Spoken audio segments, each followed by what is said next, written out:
Bueno, yo voy a obviar todo lo que es la historia y demás para ir un poquito más al grano, que la historia, el abordaje tubular y todo lo demás, ya Martín lo comentó antes, y yo me voy a ir un poquito más al grano a cosas que probablemente sean un poquito más prácticas. Entonces, siempre cuando empezamos a hablar de estenosis del canal, yo una cosa que frecuentemente veo que no tienen conciencia es de 3 o 4 estructuras que hay que conocerlas muy bien. Y fundamentalmente es esto, el receso lateral. El receso lateral, yo no sé si allí está más considerado, pero aquí en España es una cosa que está muy poco considerado. La gente no sabe lo que es el receso lateral, ¿vale? Y cuando hablamos de estenosis, prácticamente lo fundamental es el receso lateral, ¿vale? El receso lateral, vamos a llamar al canal que se forma pegado a lo que es el pedículo, ¿vale? Toda la parte lateral del pedículo, donde se va a salir, donde se va a apoyar la raíz y va a buscar la salida a través del foramen, eso es el receso lateral.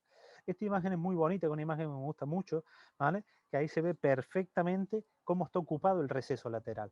Esto es una estenosis del receso lateral. Esto no es ni hernia disco, esto era un pequeño quistecito sinovial del receso lateral. Esto da un montón de dolor, ¿vale? Y el paciente va a tener una radiculopatía muy clara, a preferencia de lo que es el cuadro de claudicación típico, aunque cuando el paciente se sienta mejora el dolor, ¿vale? Porque descomprime el articular, disminuye el volumen de líquido del articular y va a disminuir el dolor. Se va a comportar en cierta parte como una estenosis, pero no va a tener una claudicación a distancia, sino va a tener una claudicación por ciática en el momento que se pone de pie.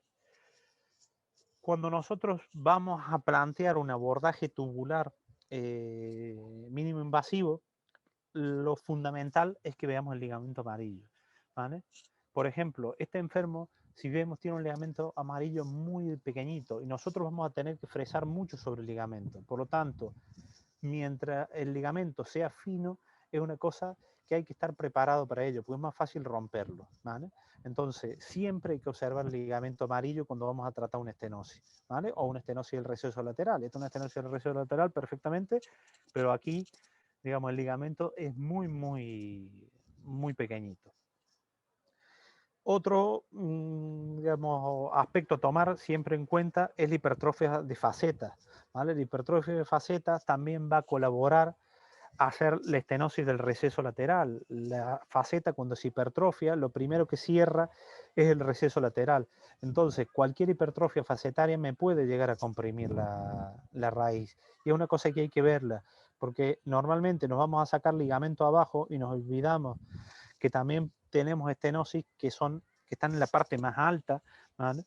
Y que es por el ligamento y por la hipertrofia de la faceta en la parte más superior.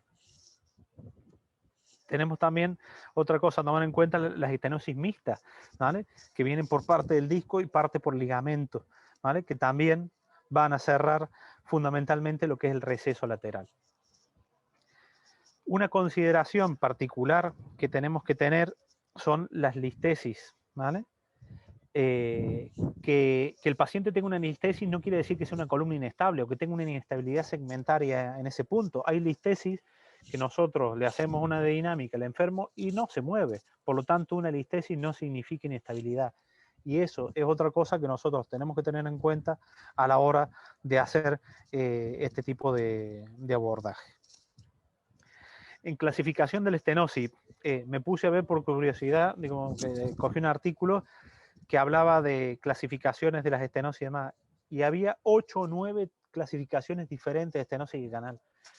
Cuando nosotros tenemos siempre tantas clasificaciones para una misma cosa, es que ninguna sirve para nada, ¿vale? Entonces, básicamente yo me he quedado con la más simple y la común que hemos usado siempre los cirujanos, central y lateral, ¿vale? La central es la clásica que vemos en la imagen superior, que el enfermo lo que va a tener es una claudicación de la marcha. Cuando se ponga de pie 200, 500, 1000 metros va a claudicar y se va a tener que sentar, y cuando se sienta desaparece completamente los síntomas.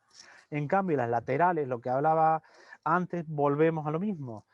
El bendito receso lateral. Las estenosis de receso lateral varían en relación al pedículo, que pueden ser superiores, medias e inferiores. ¿Por qué? Por ejemplo, inferiores, esta es una inferior que va a ser por el disco, ¿vale? Entonces vamos a tener una estenosis mixta, pero fundamentalmente un disco central con una hipertrofia de faceta que va a pinzar las raíces en los recesos laterales, ¿vale? Entonces ahí, por ejemplo, tenemos una inferior. La más frecuente es la media, ¿vale? Que es más similar a la de arriba, que se mete el ligamento hacia el foramen, ¿vale? Y que es la más frecuente. Bueno, consideraciones a tener en cuenta en el abordaje tubular. Posición del paciente.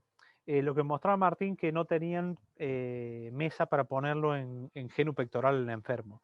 Yo, sinceramente, a mí operar en genupectoral o prono completo, para una estenosis de canal me da igual. Para una hernia de disco no, porque la hernia de disco es más cómodo, porque las venas están menos comprimidas. Entonces, siempre que se puede usar genupectoral, es preferible el genupectoral. Pero para las estenosis, como yo no voy a ir a tocar el disco, no voy a ir a tocar todo el sistema venoso profundo, no me es absolutamente innecesario tener el genupectoral, que lo puedo operar perfectamente en prono. Y sumado a que son enfermos mayores habitualmente, con problemas de rodilla, cadera y demás, que casi te diría que es mejor operarlos en prono para evitarnos problemas de cadera y de rodilla, ¿vale? El material específico, fundamentalmente el material específico para trabajar en cirugía tubular, ahí ven toda la caja, esto es toda la caja del MAS, de Quadrant MAS, de Medtronic, que viene todo el material específico para usarlo. Yo no lo uso, ¿vale? No, solamente esto tiene una funcionalidad real en los pacientes que son obesos. Otra cosa a tener en cuenta es la visión oblicua. Nosotros en el abordaje over the top, cuando entramos para hacer la estenosis de canal, entramos recto hacia abajo y tenemos una visión recta sobre la lámina. Pero cuando empezamos a medializar, empezamos a tener una visión oblicua, y nos pasa lo mismo que en el abordaje extraforaminal. Cambia la anatomía, porque al cambiar la profundidad, al inclinar el tubo, cuando inclinamos mucho el tubo, nos vamos lejos, nos vamos a una mayor profundidad y muchas veces podemos perder la relación real de dónde estamos, ¿vale? Y hay que acostumbrarse un poquito a esa visión, y por eso lo que digo normalmente, hay que acostumbrarse primero a hacer hernia de disco para después pasar a hacer estenosis, ¿vale? Y otra cosa, bueno, como Martín bien sabe, yo uso mucho las lupas, ¿vale? Que la gran mayoría de cosas las hago con las lupas, pero cuando ya tengo que meter un tubo de más de 6 centímetros, yo creo que es necesario el microscopio, ¿vale? Hasta 6 centímetros de profundidad podemos usar perfectamente las lupas, que se puede operar muy bien y no va a tener gran diferencia. Pero cuando pasamos los 6 centímetros sí tenemos que ir al microscopio, ¿vale? Por eso pongo directamente aquí, que es lo que utilizo fundamentalmente, el microscopio y el mismo instrumental que mostré antes. La estenosis de canal se opera con esto, con lo que tenemos abajo, con el motor, ¿vale? El resto de instrumental es muy poco lo que vamos a usar, ¿vale? Usaremos un poquito bipolar, ganchito y el aspirador. El resto de cosas no vamos a usar, ¿vale? Pero lo que es fundamental sí es el motor. El motor que uso yo es un Midas, ¿vale? Que ustedes ven, aquí están todas las miras todos los aplicadores telescópicos que tiene Midas. Tiene 200.000, ¿vale? Pero yo uso estos, ¿vale? Que son los que se llaman Clearview, que son mucho más finitos, que son los que se usan para trabajar en hipófisis y cirugía tubular. Son muchísimo más cómodos, tienen diferentes fresas y demás. Yo la que les recomiendo siempre es esta, que es la que nosotros le decimos tipo bellota, ¿vale? ¿Por qué uso esta fresa? Básicamente porque come lateral. En profundidad drila muy poco, pero sí come muy bien en el lateral. Y yo voy a comer toda la lámina, y si ahora van a ver en el vídeo que yo muestro yo, el fresado es completamente lateral. Si yo uso una fresa esférica, al usar una fresa esférica me voy generando techitos, de disco. Entonces tengo que volver hacia arriba a fresar. Por lo tanto, cuando empezamos a fresar con una fresa de este tipo, suele ser mucho más cómoda. Esta fresa es muy poco abrasiva en la punta, ¿vale? Pero fresa muy bien en el lateral. Y es la que yo les recomiendo siempre, si tienen la oportunidad de probarla, es fantástica, ¿vale? Y es una cosa que hace la diferencia para poder hacer las estenosis un poquito más en condiciones. Volvemos a la misma imagen que puse en un principio y aquí, ¿por qué lado abordar? ¿Vale? Una de las primeras cirugías que yo le planteé a mi jefe, el doctor Trujillo, que iba a operar un enfermo que tenía una ciática derecha y que iba a hacer una incisión del lado izquierdo, casi me saca de los pelos del quirófano, ¿vale? Y como Herrera lo conoce bien, se lo creerá, ¿vale? Que cómo podíamos operar a un enfermo que le dolía la pierna derecha por el lado izquierdo, ¿vale? Sí, y muchas veces con el tubo, la visión que tenemos al foramen contralateral a la cual metemos el tubo es muchísimo mejor. Yo entrando contralateral puedo ver la raíz hasta la salida de la raíz. En cambio, si entro recto, solamente puedo ver la raíz que voy a tener expuesta de lo que coma de articular o lo que coma de lámina hasta llegar al borde de la faceta. No voy a poder progresar, mi visión no va a poder progresar de esta forma, pero de este lado sí. Después, cuando ya hablemos la discusión, les preguntaré a ver qué opinan, por qué lado entrarían para hacer esto, si del lado que está puesto el tubo o del otro, a ver qué opiniones da el resto, ¿vale? Y yo una cosa siempre que pongo, también valorar el espesor del ligamento para entrar contralateral. Mientras más espesor tenga el ligamento, mejor voy a entrar de forma contralateral. Ligamentos estrechos o ligamentos finos, hay que tener un poquito más de cuidado. Una cosa que me preguntan siempre es cuántos segmentos podemos operar con el tubo, cuántos segmentos merece la pena operar con el tubo. Yo he hecho hasta 3, ¿vale? Con una misma incisión, ¿vale? Desde una misma incisión, ¿vale? Monto el tubo en este punto, inclino hacia arriba, el centro y hacia abajo. Y he hecho los 3 segmentos con la misma incisión, ¿vale? Esto es una estenosis de verdad, ¿vale? Es una estenosis absolutamente crítica. Y esto, lo que decía Martín, una de las recomendaciones en estenosis críticas, no utilizar el tubo. En estenosis críticas que tengan mucho componente ligamentario, al tubo lo podemos usar, ¿vale? En estenosis que tengan mucho componente óseo, yo no lo recomiendo tampoco, ¿vale? Pero hasta 3 segmentos se pueden hacer. Otra diferencia, el separador de una valva o dos valvas, una pala o 2 palas. Fundamentalmente el separador tubular de 2 palas nos sirve en el inicio para prender, ¿vale? ¿Por qué? Porque nos permite abrirlo y tener un cierto grado de visión. También el separador de 2 valvas nos va a servir, por ejemplo, para operar neurinoma o tumores intraespinales, que sí nos puede llegar a aportar algo a la hora de poder suturar la dura madre y no tener que estar moviendo, tener controlado un poco más el tumor arriba abajo, o en alguna fístula dural que necesitamos tener un poquito más de exposición permanente, digamos, que no tengamos que estar moviendo el tubo hacia arriba, hacia abajo, nos puede ayudar los separadores de 2 valvas. Si no, prácticamente todo se puede hacer por el mismo separador de, digamos, tubular puro. Y vamos a ver, esto yo lo había puesto básicamente por cuál es el caso ideal para empezar, ¿vale? El caso ideal para empezar es esto, que tenga un montón de ligamento, mucho ligamento. Mientras más ligamento tenga, mejor. ¿Por qué? Porque todo el fresado que vamos a hacer sobre el ligamento, ¿vale?, nos va a ser mucho más seguro, va a ser siempre mucho más seguro fresar por encima del ligamento que cuando tenemos un ligamento estrecho. Y a la pregunta de si el caso ideal realmente existe, es por esto. Este es el mismo enfermo y este es el caso ideal. Ustedes ven la estenosis que tenía abajo y esto brillaba todo fracturado en el espacio de arriba, fractura por todos lados, era un arbolito de Navidad.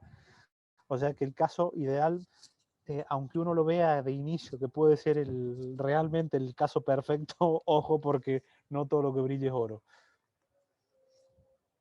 Esto es una descripción muy rápida de técnica quirúrgica. Yo siempre cuando hablo con alguien que va a empezar a operar algo, ya sea un residente o alguien que no esté habituado, siempre yo lo que le recomiendo es tener estructurado los pasos que tenemos que hacer. ¿Cuáles son los pasos que tenemos que lograr en la cirugía? Una cosa que queda feo es cuando uno ve un cirujano que no tiene orden, ¿vale? Yo no soy precisamente la persona más ordenada a nivel de vida, pero para operar hay que ser muy estructurado y muy ordenado porque los pasos están hechos por algo. Y entonces cuando mantengamos ese orden de pasos, va a ser mucho más productivo, vamos a ir mucho más rápido y vamos a ser mucho más eficientes a la hora de operar. Esto ya cuando vaya haciendo describiendo el vídeo que vamos a ver ahora, ya voy a ir hablando todo esto, pero esto básicamente se los dejo como esquema, ¿vale? Para seguir pasito por pasito, qué es lo que tenemos que ir logrando. Bueno, este es un vídeo de una estenosis de canal crítica, ¿vale? La resonancia no era muy buena, pero se ve una estenosis clara, ¿vale? Con una estenosis crítica con mucho ligamento, ¿vale? Esto lo que hacemos, vamos a ir a inclinar el tubo hacia el otro lado para tratar de fresar la parte inferior de la lámina contralateral, ¿vale? Para meternos por debajo. La incisión de piel, ¿vale? Normalmente yo la suelo hacer dedo y medio de línea media, ¿vale? O sea, estamos hablando de unos 2 centímetros aproximadamente, ¿vale?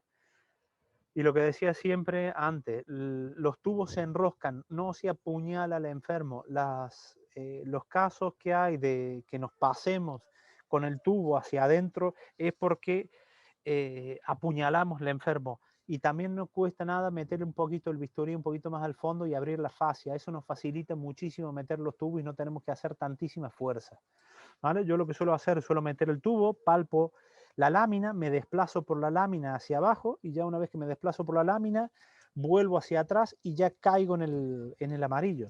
Me monto encima, cuando estoy montado en hueso, ya empiezo a pasar los tubos, ¿vale? Para tratar para no colarme. Si se me patino por la lámina, no me meto dentro del ligamento.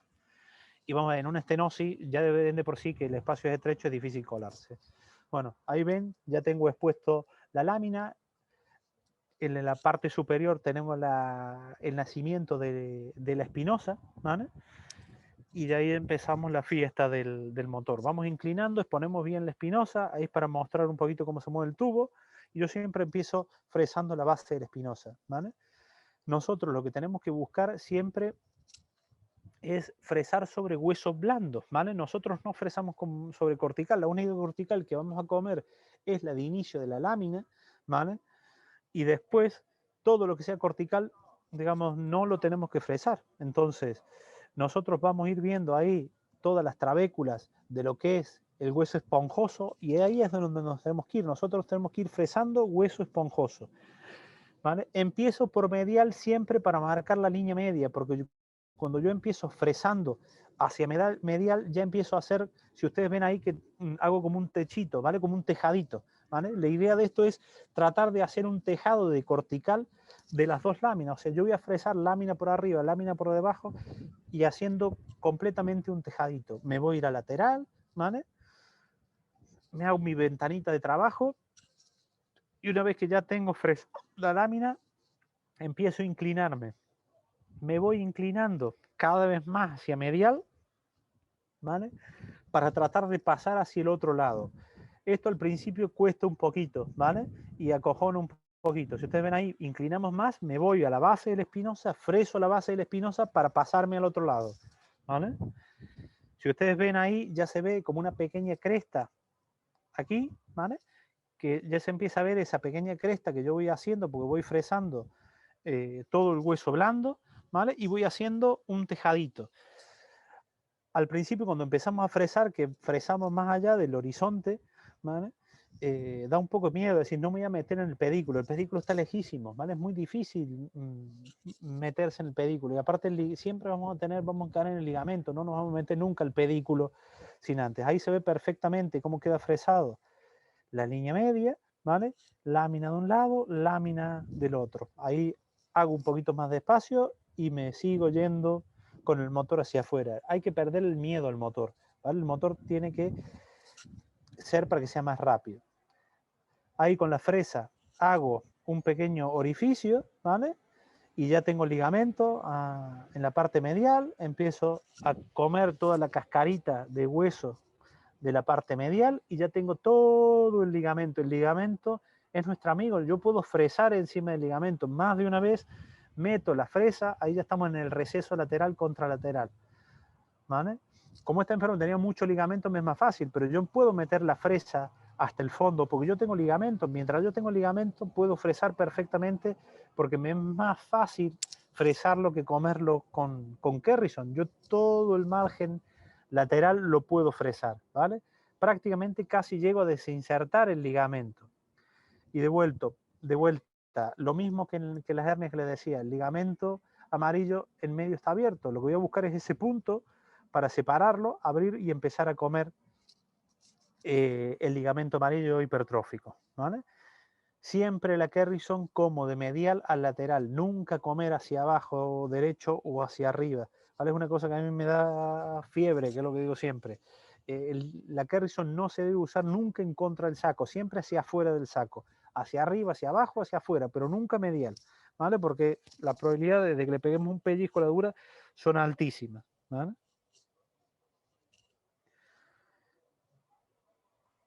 Seguimos comiendo, ahí ya tenemos la parte lateral del saco y ya vemos disco abajo, ¿vale? Que ya estamos viendo disco, que ya ha abierto el receso lateral de forma completa, ya tengo todo el receso lateral completamente libre, ¿vale? Trabajamos un poquito más con la Kerrison, eso ya es explayarse, pues ya la estenosis está resuelta, ¿vale? Ahí lo que he puesto es un tachosil, ¿vale? Que ya prácticamente no lo uso, lo uso solamente cuando se nos rompe la dura madre. Antes al principio lo usaba un poquito como medida de protección, se puede poner un poquito de surgicel o lo que quieran para no dejar el saco al aire, ¿vale? Pero ya eso es cuestión de gusto. Yo muchas veces ya dejo el saco al aire y no pasa absolutamente nada, ¿vale? Ya queda la descompresión completa, ¿vale? Retiramos el tubo y sin ningún problema. Son la herida que dejamos, ¿vale?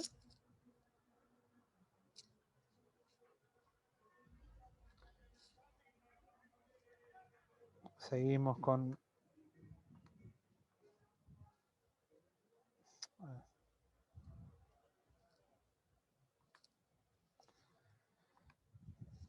Bueno, ¿cuál es el grado de descompresión que conseguimos con la cirugía tubular? Ahí se ve perfectamente una estenosis con hipertrofia de facetas muy marcada y los recesos laterales, vuelvo a insistir, completamente cerrados, ¿vale? Con poco ligamento, no es un caso ideal, ¿vale? Pero la descompresión que conseguimos es muy amplia. Esto es un espacio listésico, dinámica que no se mueve.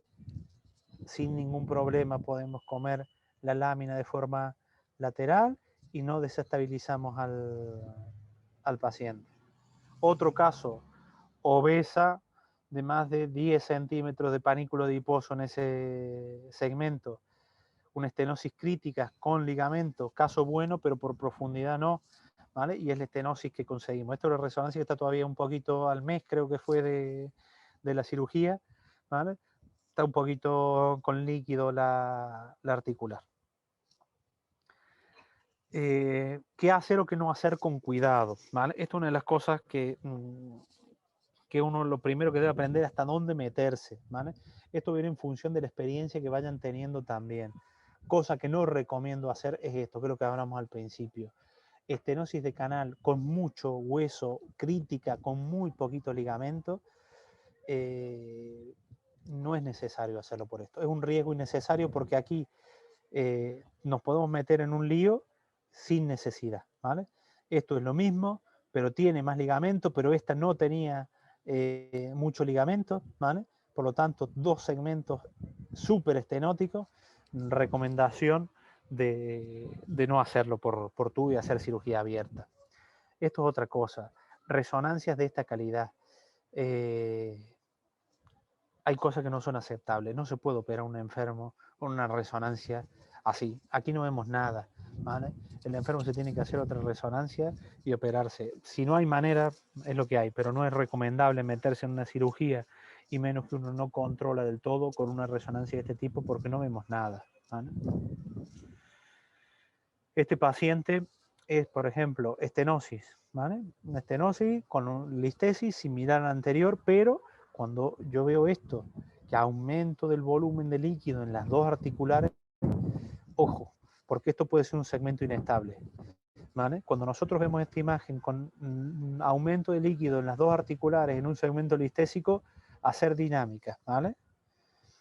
Otro paciente con una estenosis, ¿vale?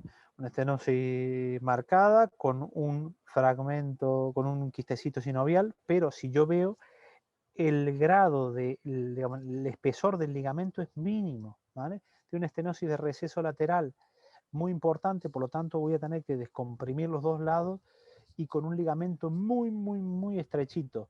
Encima escoliótico, ¿vale? Mira la posición del psoas como la tiene aquí, que tiene una escoliosis que es mayor de lo que se ve aquí.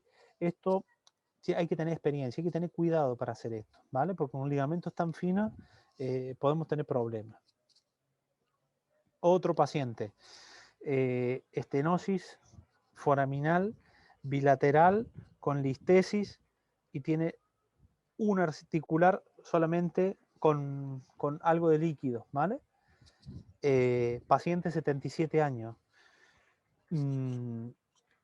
Si yo veo esto, que la dinámica no se mueve, se puede hacer perfectamente por tubo. Esta es una tía de mi señora, ¿vale? Un compromiso familiar grande encima y demás.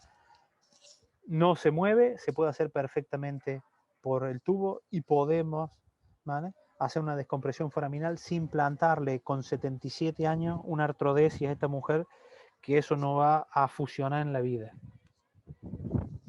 Otro paciente, esto es un caso muy particular, ¿vale? Una estenosis central crítica típica, paciente de 70 y pico de años, veo esto muy claro, catedrático de agronomía, a quirófano, perfecto, descompresión muy buena, pero le hago una resonancia de control a los 2 meses porque me decía que tenía el lumbago, le dolía el lado izquierdo y veo la articular llena de líquido, ¿vale? Me llamó la atención, digo, bueno, mira, lo mando a infiltrar, lo mando a la unidad del dolor a infiltrarse. Y el enfermo, si ustedes ven la diferencia de resonancia, 16 del 5 del 19, 17 del 9 del 19. El 16 del 5, la resonancia que mostré antes, que tenía el articular con un poquito de líquido, se ve el canal perfectamente descomprimido. 5 meses después, o sea, 4 meses después, aparece con esto, el disco completamente colapsado, ¿vale?, con edema, con Modic. Esto, la primera imagen que ve, esto parece una espondilodicitis, el disco no se le había tocado, ¿vale? PCR y USG y procalcitonina por el suelo, o sea, sin nada. Esto es un colapso de disco, se ha desestabilizado completamente el segmento, ¿vale?, y se ha colapsado el espacio. Yo esto es la única vez que lo he visto así, y en 5 meses, de tener este disco a pasar a esto sin que sea algo infeccioso. No sé si alguien habrá visto algo así alguna vez. Y fundamentalmente lo que decía por el tubo. Realmente donde marca el tubo una diferencia con la cirugía abierta es en el obeso. Era una chica delgadita con el que voy a usar un tubo de 4 centímetros. Sí, la herida es más pequeña, hago menos daño, uso menos analgésico, pero no hay una diferencia sustancial. En donde realmente se ve la diferencia es en lo que yo digo en mis gorditos, ¿vale? En un paciente con 140, 150, 160 kilos, en el que yo le tengo que hacer una herida de 6, 7, 8 centímetros por operar un hernia de disco, o un paciente obeso mayor que tengo que hacer una herida de considerables dimensiones, el problema que conlleva fundamentalmente de infecciones, me lo quito de encima. Y fístula, yo he roto la dura, yo no sé cuántas veces, incontables veces. Yo ya tengo vicio para suturar con el tubo, que suturo perfectamente con el tubo, de las veces que he roto la dura madre, pero no he tenido nunca ninguna fístula que haya tenido que salir fuera. A una enferma que era una tosedora crónica, que le rompí la dura y se la suturé, le puse un drenaje, pero que es la única que le he tenido que poner un drenaje. El resto no he tenido fístula ninguna, incluso en pacientes obesos, ¿vale? Que una fístula en un paciente obeso, añoso y demás es un calvario. Y esto, para los que no lo conozcan, básicamente es para dar las gracias a este señor que es Paco Trujillo, el doctor Trujillo, que es mi maestro y mi maestro en vida y maestro de muchos, no solamente de neurocirugía, y si no fuera por él, que él me ha ayudado y me ha impulsado y él le ha visto la punta de esto, yo no hubiera hecho nada de todo esto, ¿vale? Y nada, darle las gracias a todos e invitarlos al que quiera ver todos estos vídeos. Esto es un canal que tengo hecho de YouTube, ¿vale? Donde están toda cirugía tubular hecha, ¿vale? Prácticamente es todo, casi todo cirugía tubular, con muchas cirugías, hay varias cirugías y voy agregando paulatinamente. El que se quiera apuntar y ver, ahí tiene cualquier cosa. Este es mi correo electrónico para cualquier cosa que me quieran enviar, o si quieren venir a rotar, o si quieren mandar a alguien a venir a rotar con nosotros, tenemos las puertas abiertas. Martín ha estado con nosotros 3 meses y como varios argentinos que han venido aquí, y nada, yo creo que ha sido algo enriquecedor para todos y están todos invitados al que quiera venir a rotar a nuestro centro, que se lo van a pasar bien y algunas cosillas van a hacer. Bueno, muchas gracias y ya no tengo más que decir, ¿vale? Bueno, José, muchas gracias. Espectaculares las charlas. Gracias también por aceptar la invitación enseguida, incluso estando de vacaciones, tomarte la molestia, así que te agradecemos, la verdad, muy bueno. Así que bueno, alguien si tiene alguna pregunta concisa.